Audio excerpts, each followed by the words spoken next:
सांगली जिल्ह्यातील अंकली परिसरातून धक्कादायक वास्तव समोर आलं आहे। राष्ट्रीय महामार्गावरील अंकली पुलावर मोठ्या प्रमाणात खड्डे पडल्याने रस्त्याची अवस्था अत्यंत दयनीय झाली आहे। या खड्ड्यांमुळे दररोज हजारो वाहन चालकांना जीव मुठीत धरून प्रवास करावा लागत असून अपघाताचा धोका दिवसेंदिवस वाढत आहे।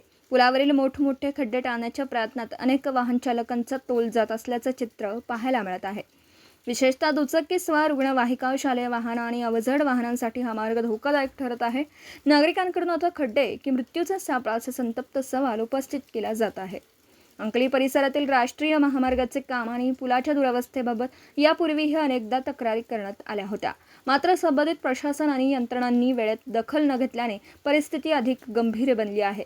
एखादी मोठी दुर्घटना घडल्यानंतरच प्रशासन जागे होणार का, असा प्रश्नही नागरिकांकडून विचारला जात आहे। सुरक्षित आणि दर्जेदार रस्ता हा प्रत्येक नागरिकाचा मूलभूत हक्क आहे, त्यामुळे संबंधित विभागाने कोणतेही जीवितहानी होण्यापूर्वी अंकली पुलावरील खड्डे तातडीने बुजवून आवश्यक दुरुस्तीची कामं हाती घ्यावीत, अशी जोरदार मागणी लोकहित मंच सांगलीचे अध्यक्ष मनोज भिसे यांनी केली आहे।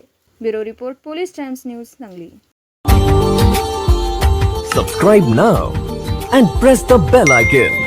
Never miss an update.